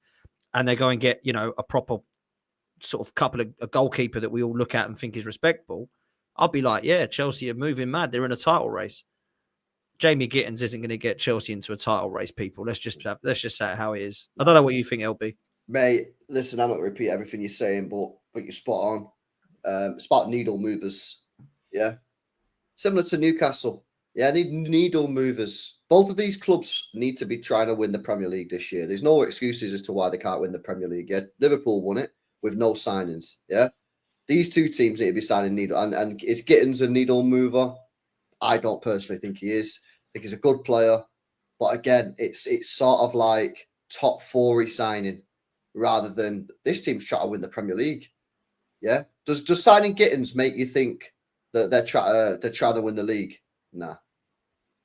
It just for me, it's more like top 4 stuff, like top 4 target, get Champions League, and that's it. There's no ambition, man. There's no ambition. So yeah, I just think it's a bit of a. I agree. Again, it's just a disappointing signing. It might turn out to be world class, whatever, like Palmer did, but again, it's about the intent, man. It's about the intent. So yeah, I'm not really feeling it. This here says, I hear it. Sorry, I was reading out a tweet someone sent me. I get where you guys are coming from. I really like him. I think, you know, when you watch him, if he clicks and starts really well, it could be a brilliant signing. I do fear for not all the Chelsea fan base, but there's a percentage of the Chelsea fans where if these new young signings don't start next season quickly and they don't start well, I believe they could have a real sort of civil war on their hands, if that makes sense. Because the Chelsea fans are really split at the moment. Like, some are really positive, others are fuming. It's a really interesting mix. This here says, do respect LB, but you might not record. What do you mean I wouldn't get a single shot, bro? What are you talking about? Not even a single shot. Nah, that's a disgrace. I wish, you know what? Ban this guy from the chat. They're never going to do this, right? I wonder if Man United, though, because you're a City fan, they might not trust you, right? I mean this. I wonder if we could do this for charity. Set up just a training game where you're playing, like, it's Man United's first team versus United under 21s. Like in a sort of 30-minute game where you get to play up front for the whole, like, 60 minutes. Let's see if you can score a goal, right? To test it. Do you know, if we film that, if we could do that and get that filmed and put it out, that would make some money, you know? Like, people to tune in to watch that. I think they would, to see whether LB could do it. I'm going to reach, I don't know anyone at Man United, but I'm going to reach out. Like Brian fucking R9. I'll just go a little bit of hair back at the front here and have the fucking R9 trim. But you know they're not going to trust you. They'll be like, that's a City fan. He's going to hurt someone, you know? Do you know what I mean? Can you imagine if you did it and you took someone out? Like, it'd be the end of it. United will never recover. Martinez does the same bozo stuff as Onana, Terry. Nah, come on. What are we doing here, man? I don't think he does. Oh, now we're going silly now, aren't we, chat? What time is it? 20 to 6. Yeah, people need to eat, man. Yeah, exactly right. Blood sugars are low. This ain't right. He does make mistakes, but I've seen Alisson make a lot of mistakes. There we go. Lewis Kelly can come into midfield for Partey. Well, then he's left back. He's the best left back you got at the club. He's also at left back, but he's also really more of a box-to-box athletic midfielder. He's not a holding midfielder from what I can work out. So we're going to need to bring in Zubimendi and one more if Partey goes. Because you can't sell Partey and Jorginho and just bring in Zubimendi when you're already short. That don't make no sense. They've got to make a decision. They've either got to bring in that Lucien Gomez, the French lad, the 23-year-old, or to replace Partey, or they've got to go and say Zubimendi and Rice are cover at 6, and we've got to go and get somebody like a Morgan Rogers or a proper serious midfielder that's going to come in. That's what's got to happen, one of those two things. But everyone in the chat obviously is saying a Gomez coming in, but, you know, he's 23. He's not as good as Partey. He's obviously going to be back up to Zubimendi, but is that strengthening that number 6 position? Some people say it is because they think Zubimendi's better than Partey, but I think people are underrating what Partey's done, man. He's been phenomenal. Would love to see a left back. Sorry, love to see LB in a United shirt. That's the other thing I'd like to bet, because then we'd have LB in a United shirt. Do you know what I mean? That'd be wicked. That'd be wicked. Look, I want to thank everybody that has tuned into this show. I want to thank all of our super chatters, everyone who's liked the show. Boys, always a pleasure. But people, go and check out Caddy Comps. If you're a keen golfer, it's the place for you. So many items being given away, so much top of the range stuff. Hundreds of thousands of pounds worth of golfing equipment given away every single day. Whether you want to use it, whether you want to sell it, that's entirely up to you. Scan the QR code now. The company's backed by a man like Jimmy Bullard. And I tell you what, we've had a lot of those debates in the last year. Who's a Barclays man? Jimmy Bullard's name's never come up, and it should do, because Jimmy Bullard is a Barclays man. Listen, everyone, until next time, take care. Goodbye. God bless. Go check out Juzmo's video that I think is on next. See you later, people, and we'll see you all again very soon. Peace.